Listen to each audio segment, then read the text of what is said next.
before I begin, what you call a chicken ghost? Poltergeist.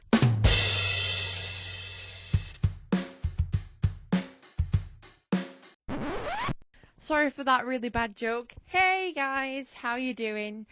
So I did say that I would talk about my trip, which I came back from 2 weeks ago.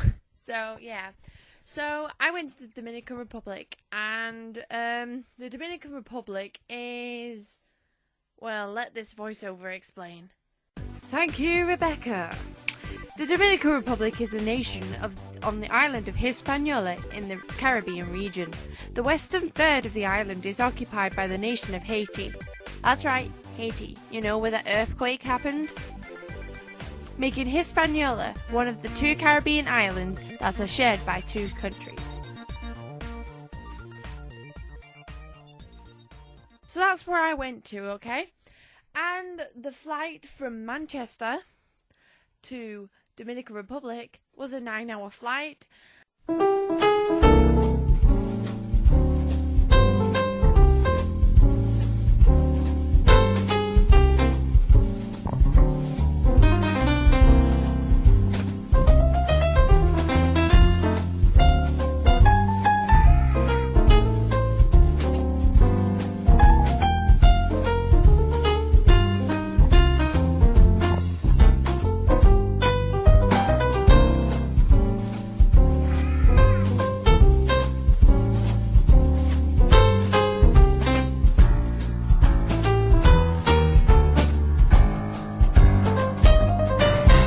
I bet you loved that reenactment, didn't you?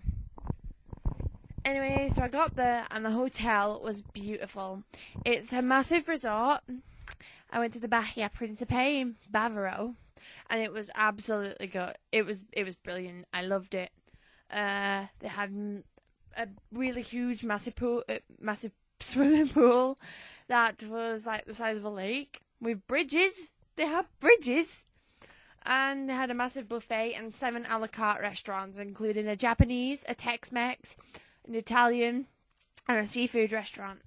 And it was really good. Well, I didn't go to the seafood. I went to the Tex-Mex, and I went to the Garden Grill, and I went to the French gourmet and the Japanese, and I loved them all. I seriously did. And I usually don't like Japanese, but that was gorgeous. I spent half my time in the pool swimming, you know, because I love swimming. It's awesome. But I did go on a couple of excursion trips, and one was the monster truck. Check this monster truck.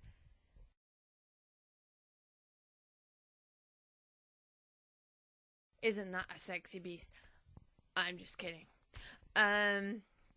So we travelled around Punta Cana, which is the place I went to. And it's not what you call luxury.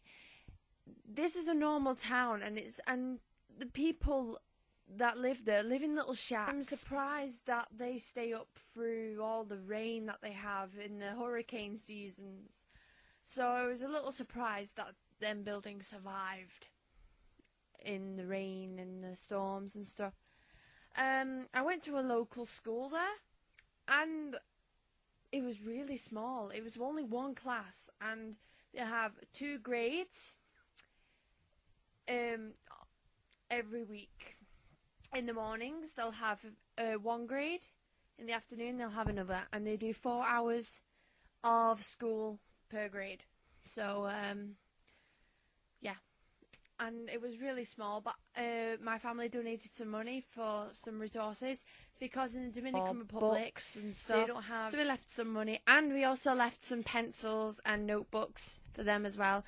And the teacher was really happy that we gave them that, so it was really nice. We also went to a typical Dominican house, and I'm going to show you some pictures now. Now, they live in these really small shacks, as I told you before. This one was in the countryside, and they only have 5 hours of electric a day. The rest of the time they use big battery cells behind the toilets to keep the house running. And the bedrooms and the kitchen's really small, and I'm surprised they actually live in there, and you just appreciate what you have after you look at what they live in.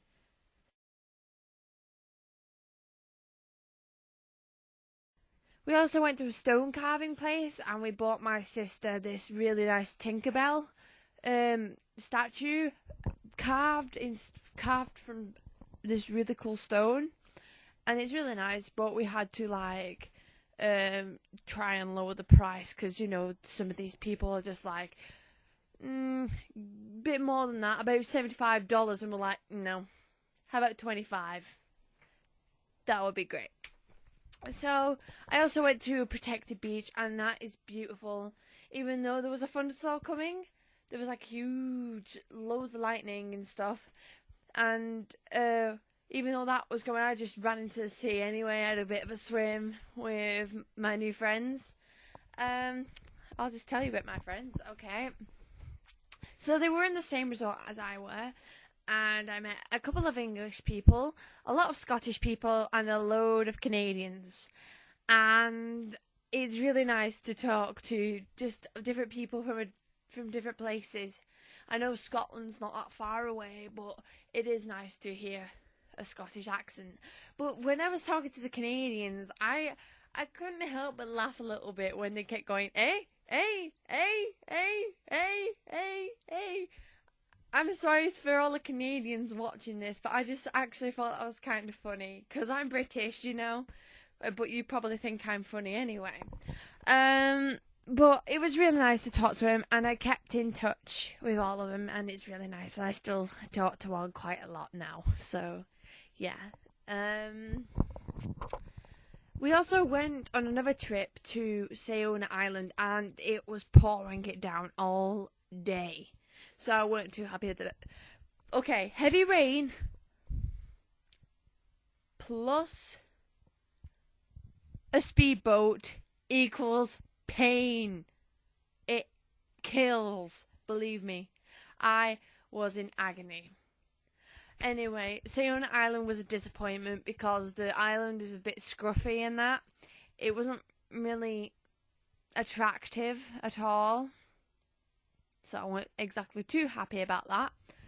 But I did have it was a nice day out of the hotel and resort. Other than that, it was a really good trip, and I do recommend going there.